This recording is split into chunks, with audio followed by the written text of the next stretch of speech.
भारत में राष्ट्रपति चुनाव के लिए 18 जुलाई को मतदान होना है, जबकि 21 जुलाई को काउंटिंग होगी और देश को अगला राष्ट्रपति मिल जाएगा। जहां एनडीए ने द्रौपदी मुर्मू को अपना उम्मीदवार बनाया है, वहीं विपक्ष ने यशवंत सिन्हा को चुनाव में खड़ा किया है। विपक्ष के साझा उम्मीदवार यशवंत सिन्हा ने खास बातचीत में चुनाव समेत केंद्र सरकार और मौजूदा राजनीतिक हालात पर बयान दिया है। उन्होंने बताया है कि ये उनका अंतिम चुनाव है और ये मुकाबला कड़ा होगा। This is my last electoral battle and I'm very happy that I'm signing off my electoral career by contesting for the topmost post, constitutional post in this country. Large number of parties supporting you. You have other candidate in front of you which has been sponsored by the government. So it's going to be a good fight and I'm in it for providing a good fight. वहीं यशवंत सिन्हा ने अपने interview में केंद्र सरकार पर सवाल खड़े कर दिए हैं। उन्होंने कहा है कि सरकार को देश की कोई चिंता नहीं है। कुछ सालों में लोकतंत्र को भारी नुकसान पहुंचा है। केंद्र सरकार की नीतियां गलत हैं। Mr. Vajpayee's government believed in the norms of parliamentary democracy. This government is out to destroy the norms of parliamentary democracy. This government believes in the rule of one person everywhere.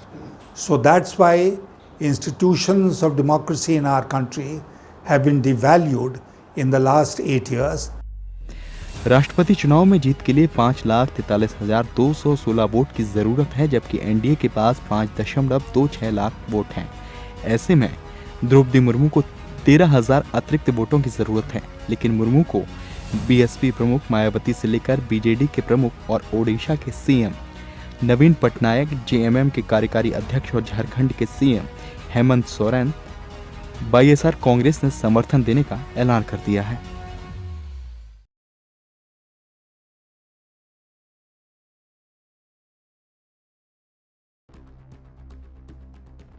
Assam में बाढ़ के बाद तबाही का मंजर देखने को मिल रहा है। अब भी कई जिले जलमग्न हैं। हालांकि बाढ़ से प्रभावित इलाकों में हालात धीरे धीरे सामान्य हो रहे हैं, लेकिन अब भी 20 लाख से ज्यादा लोग बाढ़ से प्रभावित हैं। अलग अलग इलाकों से बाढ़ के असर की तस्वीरें सामने आ रही हैं। नलबाड़ी जिले में ब्रह्मपुत्र नदी के तेज बहाव से भंगनामारी पुलिस थाने की 2 मंजिल इमारत का एक हिस्सा डूबने की तस्वीरें इसके हालात को बयां कर रही हैं।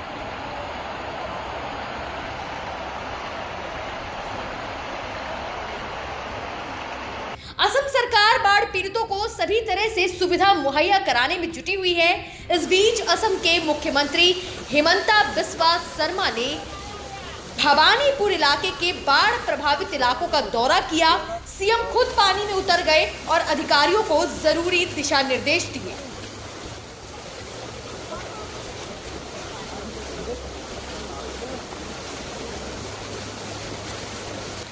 असम में बाढ़ की वजह से 130 से ज्यादा लोगों की मौत हो गई है। राज्य आपदा प्रबंधन प्राधिकरण के मुताबिक सोमवार को बाढ़ के कारण 8 लोगों की मौत हो गई। वहीं राज्य के 22 जिलों में बाढ़ से प्रभावित आबादी घटाकर 21.52 लाख हो गई, जबकि पिछले दिन 28 जिलों में ये संख्या 22.21 लाख थी। असम में बालाजी, बक्सा, बारपेटा, कछार, चिरांग, दरांग, धेमाजी, धुबरी, डिब्रूगढ़, गोलापाड़ा, गोलाघाट, हैलाकांडी, नलबाड़ी, सोनितपुर, दक्षिण सलमारा, तमुलपुर और उदलगुड़ी जिले बाढ़ से सबसे ज्यादा प्रभावित है। असम में हालात अभी सामान्य नहीं है। भारतीय सेना, नेशनल डिजास्टर रिस्पांस फोर्स यानी NDRF, State Disaster Response Force यानी SDRF, Fire and Emergency Services यानी F&ES, असम पुलिस के कर्मियों के अलावा जिला प्रशासन की टीमें राहत और बचाव कार्य में जुटी हुई हैं और प्रभावित इलाकों में राहत सामग्री पहुंचाने जा रही है।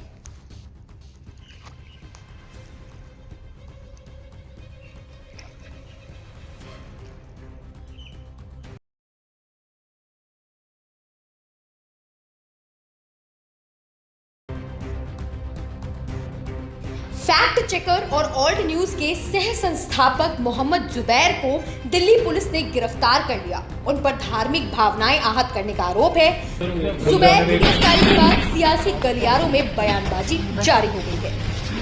कांग्रेस नेता राहुल गांधी ने ट्वीट करते हुए लिखा कि सच की एक आवाज को गिरफ्तार करने से ऐसी 1000 आवाजें उठेंगी। वहीं तृणमूल कांग्रेस के नेता डेरेक ओ ब्रायन, पार्टी सांसद महुआ मोइत्रा, टीआरएस AIMIM के नेता असुद्दीन ओवैसी ने भी गिरफ्तारी की निंदा की है। वहीं टीएमसी सांसद महुआ मोइत्रा ने ट्वीट कर दिल्ली पुलिस की कार्यशैली पर सवाल उठाए हैं। उन्होंने ट्वीट कर कहा है, दिल्ली पुलिस साहब को खुश करने के लिए झुक गई है। वहीं बीजेपी महासचिव सीटी रवि ने कांग्रेस नेता राहुल गांधी पर निशाना साधा है। उन्होंने ट्वीट कर कहा है, राहुल ने महाराष्ट्र में मराठी अभिनेत्री की गिरफ्तारी का विरोध नहीं किया।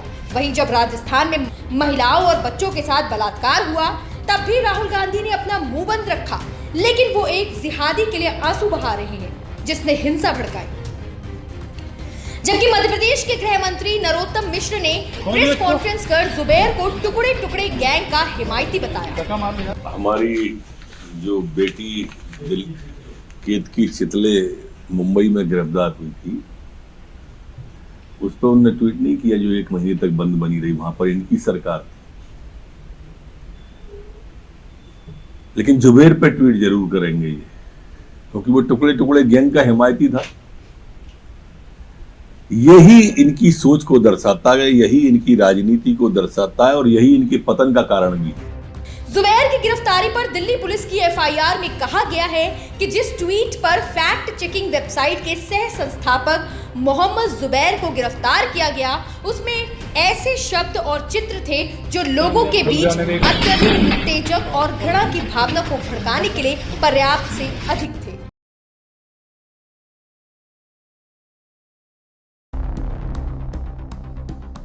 महाराष्ट्र में जारी सियासी उठापटक के बीच शिवसेना के बागी नेता एकनाथ शिंदे ने एक बार फिर शिवसेना पर दावा ठोका है। एकनाथ शिंदे ने गुवाहाटी में मीडिया से बात की। उन्होंने हिंदुत्व की बात की और कहा कि मेरे साथ 50 विधायक हैं।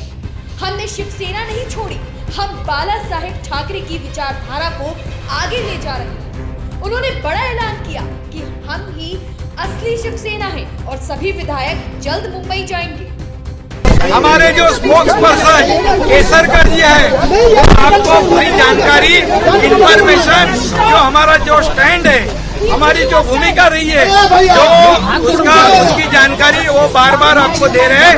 हमारी जो बाला साहेब ठाकरे हिंदुत्व की जो बात है, हम लोग आगे ले जा रहे हैं और शिवसेना में हम लोग हैं और शिवसेना को आगे ले जा रहे हैं और इसमें कोई भी शंका की बात नहीं है। एकनाथ शिंदे ने कहा कि हम हिंदुत्व का मुद्दा आगे लेकर जा रहे हैं। जो भी 50 लोग यहाँ पर हैं, सब अपनी मर्जी से आए हैं, हिंदुत्व की भावना से आए हैं।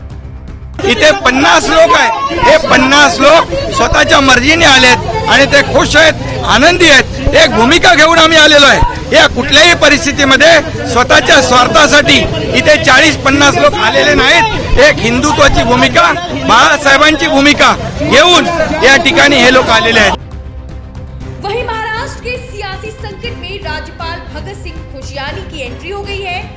दरअसल महाराष्ट्र विधानसभा में नेता विपक्ष प्रवीण दरेकर ने चिट्ठी लिखकर उद्धव सरकार की शिकायत राज्यपाल से की थी और आरोप लगाया था कि उद्धव सरकार ने अल्पमत में होने के बाद भी अंधाधुंध फैसले किए और सैकड़ों करोड़ रुपए जारी करने का आदेश दिया, जिस पर एक्शन लेते हुए राज्यपाल ने राज्य के मुख्य सचिव को पत्र लिखकर 22-24 जून तक जारी सभी सरकारी प्रस्तावों की पूरी जानकारी देने के लिए कहा।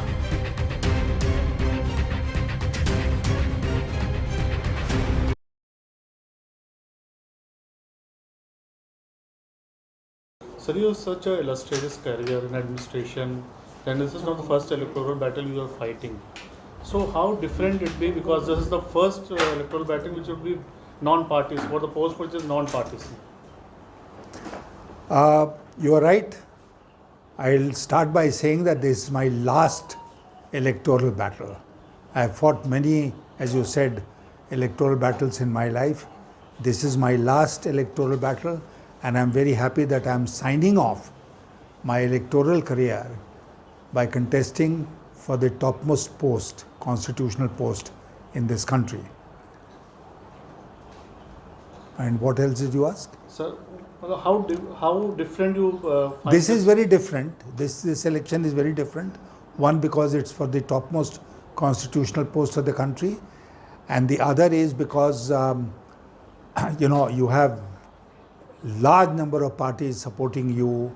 You have other candidate in front of you, which has been sponsored by the government.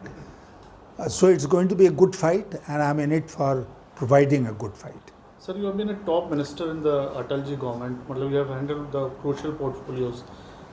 This, how different this government is functioning with that Atalji government with your part? If I were to put it succinctly, if Mr. Vajpayee's government believed in consensus, this government believes in confrontation.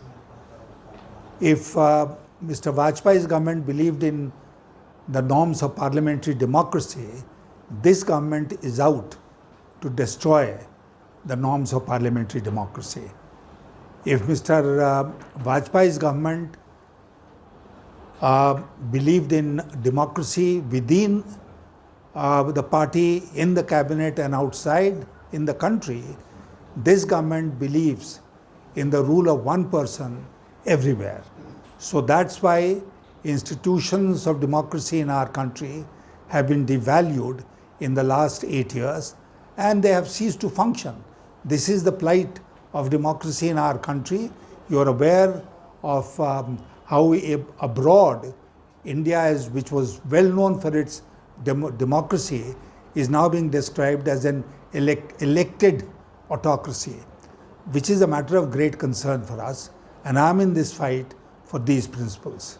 You have been saying that this battle is not about between you and Mrs. Murmu, it's about ideology. You have been the minister in India government, this India government is running. So how the different is about the take? I told you the style of functioning is different, consensus, confrontation. Then the policies which are being followed are dictated by one person. The cabinet ministers have no role. It's PMO all the way. And the government has been following disastrous policies, the result of which we are seeing in the social unrest which is taking place in our society today. The youth is out in the streets. Why is the youth out in the streets? Because they are suffering in various ways, and the government has absolutely no concern with their plight. That is the reason. So this government, its style of functioning, its policies, everything is wrong, and it has taken the country downhill. So you've been finance minister for many years. Will you say the economy of the country, how is it moving? The government is jacking up numbers, telling something different, the story is different. How do you find out? The first is, as you pointed out, that the figures put out by this government are not credible. This is the first time it is happening in our country that figures, statistics dished out by the government are not dependable. And the economy is in a mess. It has been declining consistently after demonetization, and people are suffering. Ultimately, if the economic growth does not take place, then people suffer because per capita income goes down, your income gets reduced, my income gets reduced, and we suffer. And then on top of it, we have inflation. So therefore, unemployment of the youth and inflation, they are a killer combination for the people of this country. Do you foresee APJ Kalam-like situation from today to 18th? That you have been part of that government which made APJ Kalam president, Congress and BJP both supported? No, this government I told you, does not believe in consensus. There could have been a consensus on the choice of the president, but the government believes in confrontation. It believes in humiliating its opponents, and that is why they did not try for consensus. Things will change till 18th? things will definitely change.